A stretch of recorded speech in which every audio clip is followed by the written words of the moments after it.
Good evening, everybody, and welcome back to Fallout Shelter. How y'all doing? Hey, we got some peeps out in the wastes, ready to do some quests. So let's not waste any more time and get to them, shall we? And we froze. Well...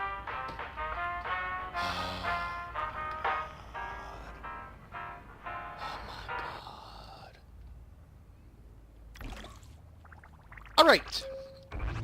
Number 4 of the Horsemen of the Post-Apocalypse Part 2. Give me liberty and or death. It's not easy being green when the Irish eyes are glowing. Number 4. And the wizard. The Wizard of Water. Water into Brine. Let's go check him out. So give me liberty and or death. It was a trap. Whoever death is, he's sleeping, and the Vault 144 dwellers believe that killing him will hit people will wake the Horsemen up. We've killed their overseer, but we still need to find their vault. If we're lucky, the Vault-Tec archives will have its location. The Irish eyes are glowing. It's not easy being green. Help the nearby settlers deal with a strange epidemic.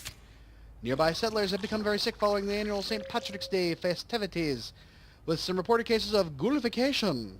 This might be just food poisoning, but I can't scroll down anymore. What the hell? In any case, hey, guess what? Water into Brine. Talk to the folks at Vault-Tec. Does magical water really work, or is it a total sham? We need to track down this water wizard and see if he's the real deal or a snake oil salesman. So, let's go do this, shall we? Ask about the wizard's water at the old Vault-Tec offices. Sorry, I did not see that it was recording. I missed it. Wow. Guess I gotta get my eyes checked, huh? Okay, so hey, speaking of getting eyes checked, tonight I had to take Bailey to get an eye doctor appointment. It was a wonderful coincidence that they had a cancellation and I had to wait a month because I worry about her eyesight and that we are getting very close to the end of the school year. She's got a lot of tests coming up. And I'd noticed that she's been having some issues reading. So I was worried about her eyesight. And of course, because I know she's my child. My eyesight started going at the age of 6, first grade. And it kept going, horribly bad until about my mid to late 30s. Yeah, that's... My eyes continually got worse. They slowed up after I got into my 20s, but they were progressively worse from early age on in. So I know that she's got the same genes that I do, and that made me worry, so I wanted to get her checked out. And sure enough, she gained $1 on one eye and $1.25 on the other. So here we go with new lenses. Yep. But it's funny because the good news is with this whole thing is that I have got some valid or not validation, but I have some I don't know what the word is. I feel better knowing that she has some of the same conditions I have as far as eyesight's concerned. We both have an enlarged optic nerve. Woo-hoo, woo-hoo. Yes, we both have an enlarged optic nerve, which means that, if it was just me, because I get field vision tests done every so often, glaucoma tests and all that stuff, to make, because you want to keep an eye on those kind of things. But because she has it as well, means it's a hereditary condition, and it's probably not going to, it's not an isolated incident, and it's not going to just be I'm going to get glaucoma. The chances are that this is a hereditary thing, and I don't have to worry about it. Granted, you want to keep an eye on those things, no pun intended, but we don't really have to worry. But yeah, I remember growing up having to wear glasses. Now back then you didn't have the cool hipster frames that you do now. Well, actually no, you do have the cool hipster frames that you do now. They weren't cool back then. We called them the Coke bottle glasses. You could burn ants just by looking at them on a sunny day. It was just one of those things that it was not very attractive on a young man in his adolescent years and having to deal with glasses. So I was hoping to get contacts as soon as I possibly could. Of course, that was I was the age of 6 I got glasses, and I didn't get contacts until the age of 15. So almost 10 years later, I had to deal with the you know, oh, yep, we met this wizard of water and bought this product. It was interesting. Interesting in what way? Tell you what, some raiders have been hassling us. Take down their leader and we'll tell... Oh, well, you know what? Jesus. It's always something with you people, isn't it? But, yeah. And we'll get more to the Coke Bottle Glass, brigade after this, because we are done with this quest. We're going to get everybody back because we got more to do. So, here's to it. Let's do it. Come on back, boys. Legendary outfit, trifold flag, recipe fragment. We don't need any of that stuff because we got plenty. Alright, they're coming on back. Hey. And the next group of people will be Give Me Liberty and or Death. That's Randy Campbell and the boys and the Horsemen of the Post-Apocalypse Part 2. Discover the location of Vault 144. Shall we? Yes, we shall. So yeah, age of 6, got glasses. They weren't very, that's the biggest pain in the ass, of course, is living in southwestern Pennsylvania in the wintertime. And what are they going to tell us? What are we going to tell us? Standard Dweller MO, predictable and past the deadline. The records are destroyed. You'll never find our vault now. What? Not that it matters. You killed our overseer, and we're required to seek revenge by Article 14 of the manual. Well, Manuel, I know nothing about this. All the records, even the triplicate backups, this is Vault-Tec after all. We won't even need to find your vault. We keep coming up to us like this. What is this manual you keep harping about? Yes, but what about our 174, subsection B? All the records, even the triplicate backups, this is Vault-Tec after all. So one of these two is probably going to be a good answer. I just don't know which one. They could both lead to war. We will try, but yes, what about 174 subsection B? Let's do that one. Yeah, it's a directive about wearing toupees while on duty. Ah, son of a bitch. All right, well, we'll fight them. They're just, screw you. So, I really didn't read the manual. Sorry. But yeah, like southwestern Pennsylvania in the wintertime, you go outside with your glasses, it's freezing cold. And you come back in, and then your glasses steam up, and then you just can't see shit for about 2 minutes. It's kind of embarrassing. It's sort of, makes you look lame, but, it is what it is. Another bad thing about, the one thing is I used to be able to, squint, and I could see better. I used to think that wake ups, we are death's wake-up call. I am, Jack's indiscriminate piece of crap. I don't know. Whatever, Tyler Durden. Anyways. And, overactive spleen, who knows. But, you could squint and kind of see, and I'd hoped that I could make my eyesight better that way. Because, when you were young and you had to set an alarm or you had to look up, you took your glasses off, you couldn't see the clock, and it was kind of a pain in the ass. But, that was the trials and tribulations of growing up with glasses. But the problem with contacts is that the contacts sometimes really didn't feel all that great. They got inside out. They got stuff on them. You had to clean them. Back then, I had to clean them. We didn't have I had contacts that I wore for the entire year. And they were like, oh yeah, just wear them all the time. I couldn't sleep with those puppies in. You wake up, they're like your eyes are laminated. They're just dried on there. That sucked. That was never a good thing. So you'd have to take them out at night, and that's, putting your finger in your eyes, not exactly the best thing in the world. Whoop, we got more going on here. The quota must be met. Well, the quota of death shall be with your bodies. So it was never fun. Like I said, back then, hard lenses. Who had to wear hard lenses? Oh my, that would have sucked. Those things sucked. But soft lenses were, I was happy to have contacts. I was happy to wear them. When I turned 15 because, adolescence and you want to, kind of just got my braces off, got contacts in. I was starting to look better. I was kind of going into high school with, a renewed, I'd gone through an 80s montage and come out the other side better looking. Yeah, I was a really sad individual growing up. But the, as we went on, you had contacts that you went a year long with contacts that down to that's all there in the manual. Okay, that's all there on the floor, all of your blood. But then, once in a while, they got these down to 6 months then, and then down to 2 months, and then down to a month, and now you can wear them disposable dailies. Daily disposables. Disposable contacts. Who would have thought such a thing back in the 80s? Disposable contacts. My goodness, how far we've come in eyewear. And now, people want to wear glasses. It's cool to wear glasses. Me, I personally like the freedom of having peripheral vision. I have really bad eyesight. I have a -7 on each eye. With astigmatism. So I kind of want to have, the contacts because you can't, I have these beveled edges on my glasses, but they're pretty damn thick.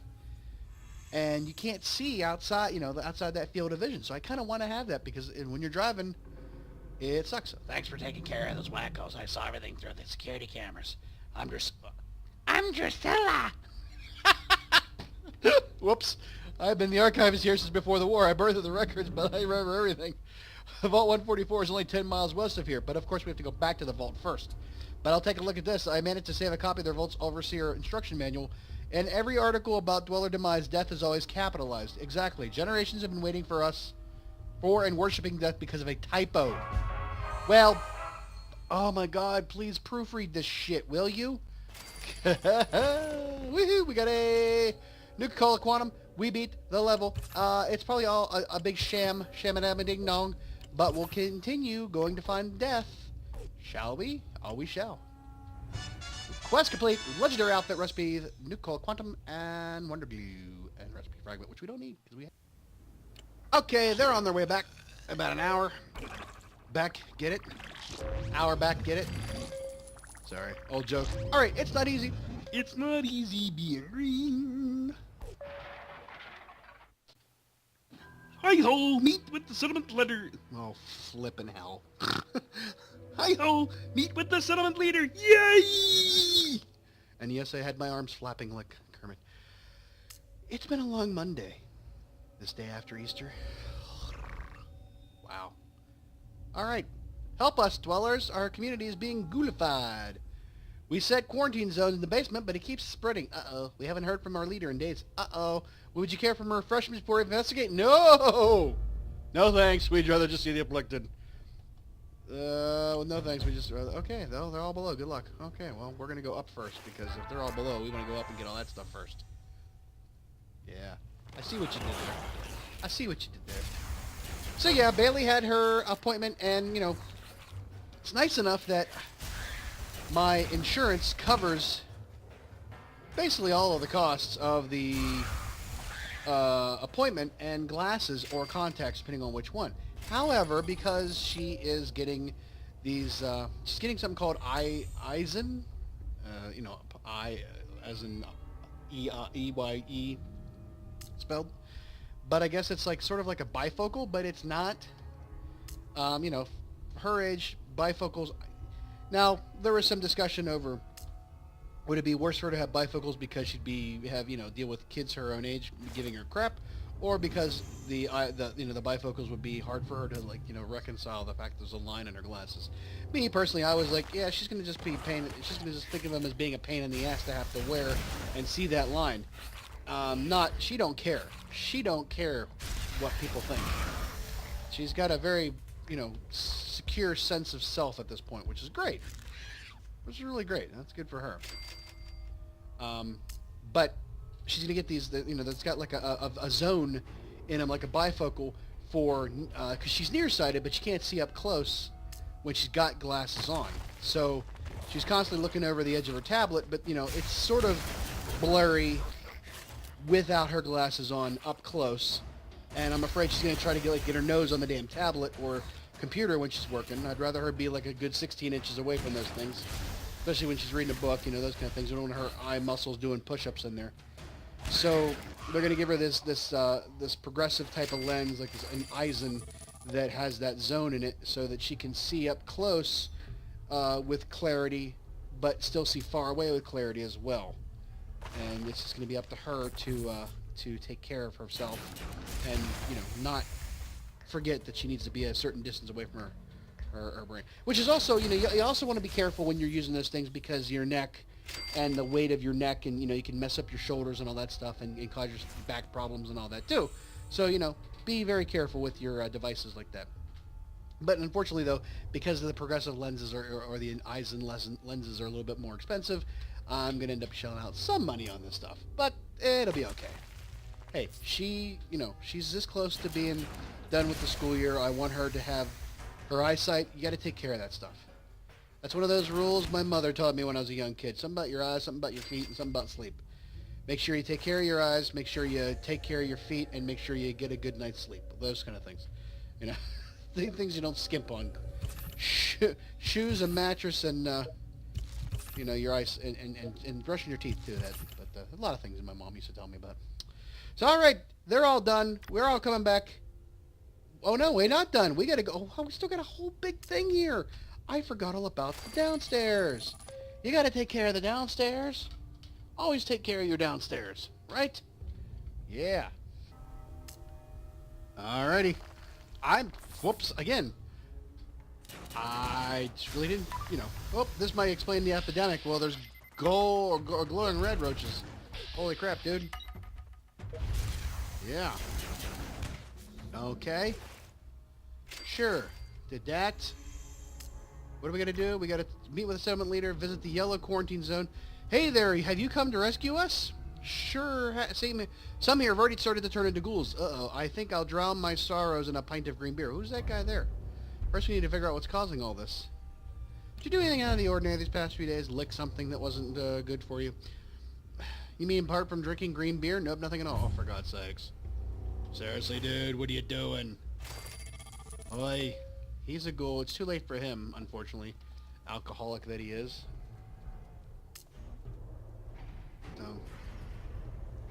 But hopefully by the time Bailey is later in life, she will, you know, she might want to wear glasses all the time, and that's totally fine. There's nothing wrong with that.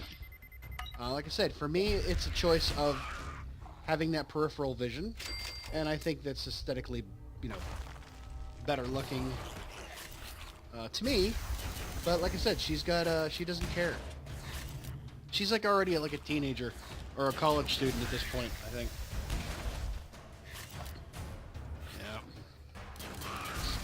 I'm, you know, I'm surprised. And oddly enough, you know, if you remember the whole, you know, Christmas Story, you know, you'll shoot your eye out thing where, you know, Ralphie in his glasses, it was like, you know, you never saw the wrath of a parent until you busted up your glasses. That was a big deal growing up. Like, you know, oh my God, I can't believe him. You could come home missing a limb and you would not be in as much trouble as if you would have broke your glasses. You know, you could be coming in separated from your arm. She'd be like, how the hell did that happen? And what did you do to your glasses? Not you're bleeding all over the mic carpet. Just you messed up your glasses. But now, you know, whoa, this is just terrible. All we wanted to celebrate was St. Patrick's Day and drink lots of green beer. Now look at us. Sorry, I think the beer might have something to do with it here. Just my thought. Impossible, we brewed ourselves.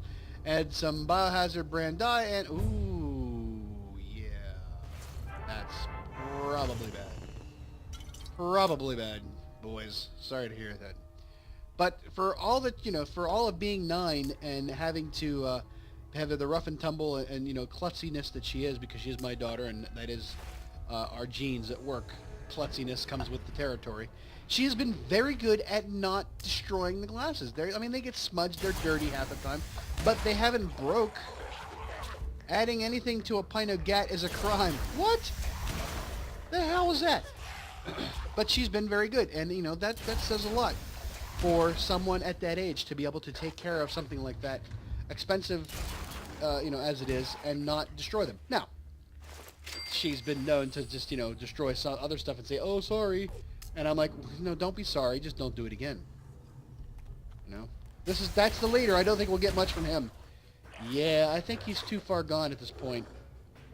He's a glowing one. He's had too much of the ale. He's had too much of the drink. I gotta get these guys healed up. Holy crap, dude. Alright, you're done. Oh, it lagged out on me. It didn't matter. I still got him. Yeah, trucker. Hot damn. Hot damn. Alright. That's it. Then it's a wrap. We met the leader. We visited the quarantine zones. Yay! And we're done. And we're done. Chemistry flask, because of course we're going to make some beer at home. 2 nuclear quantums and recipe fragments. Woo! Alrighty then. They're on their way back. Bringing them back in. We will get that done. I will get them set up for the next episode next time. We'll bring them in, and we will do the next episode, or the next set of quests, and maybe open up our lunch boxes then. I don't know for sure. But that's it for now. Top of the morning to you, laddies. Oh my god, why are we doing that? We've got...